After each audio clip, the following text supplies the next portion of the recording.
Black Lightning is a retired superhero who springs back into action after the lives of his kids are threatened and after his city is being overrun by a gang called the 100. Flashback fact.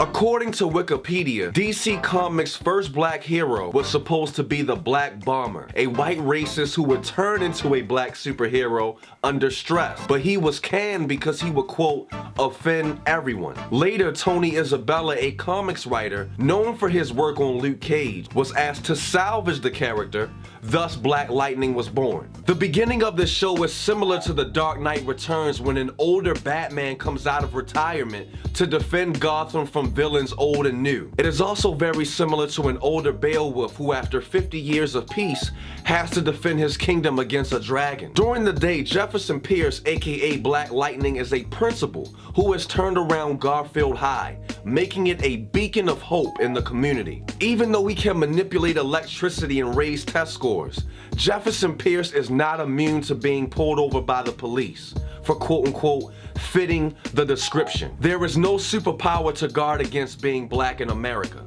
And I love this about the show. Even a superhero has to deal with history. It seems that the court of public opinion is still out on whether Black Lightning was a help or hindrance before he retired. There's a part in which journalist Roland Martin says that many of the superheroes in the DC universe are considered good, while Black Lightning was considered a vigilante. I understand where the writers were going. I thought this was a cool metaphor for racial double standards. But that's sort of a reach in this case because Batman, who is the biggest hero in DC, is always at odds with the press and the police. However, this does not negate the validity of Jefferson's personal or heroic struggles. Martin's character is essentially speaking on the trials and tribulations of being a hero for the black community. Pierce vowed to his ex-wife Lynn that he would put the suit away permanently and focus on work and family. But he could not, so she divorced him. She got tired of patching up his wounds every night and seeing him limp into the house. His current plan is to suppress being a superhero so he can get his wife back. But deep down, no, he knows this ain't a possibility. And this is a constant theme in the hero's journey,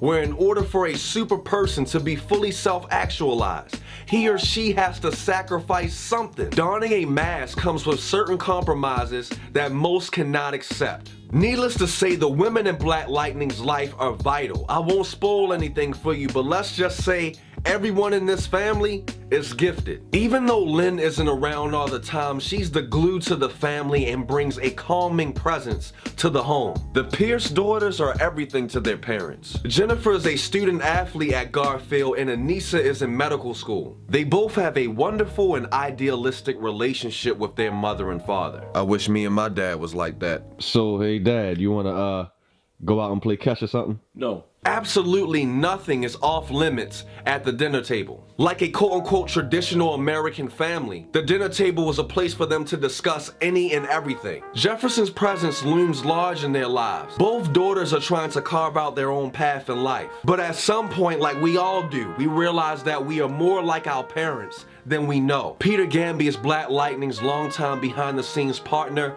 and counsel. The antagonist of this show is Tobias Whale, and he will torture and kill you in a hot second. He is DC Comics' version of everybody's favorite West Side thug, Suge Knight. Parts of the soundtrack on this thing are super soulful.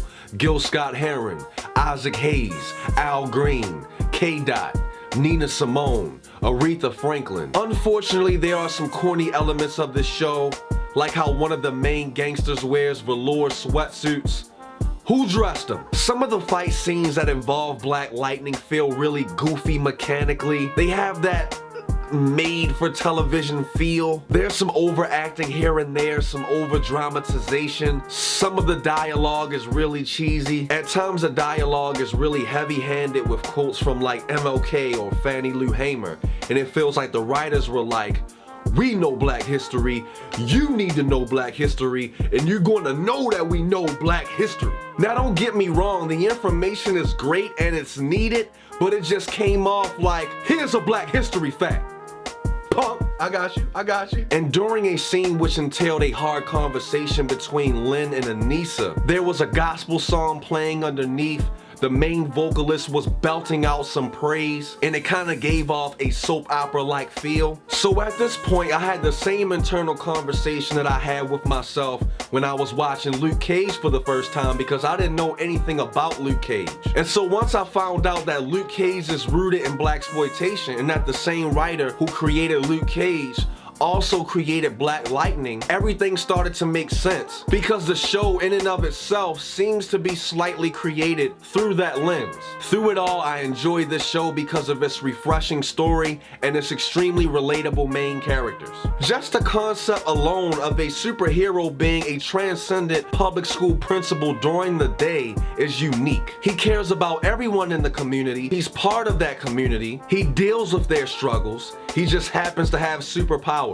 And in a country where our cities find more funding for prisons than schools, we could use a Black Lightning. We could use quite a few Black Lightnings. Black Lightning has a lot of staying power. I hope it becomes a permanent staple. So what do you think about Black Lightning? Let me know, comment below. And if you dig this video, please share, subscribe, and if you enjoy my videos and would like to help me make more videos, pledge $1 or whatever you feel to my Patreon page. This keeps me out of the Hunger Games and in front of your face. We got more movie reviews coming your way, and we got more book reviews coming your way, and we got more of that random stuff coming your way. I'm in the bathroom.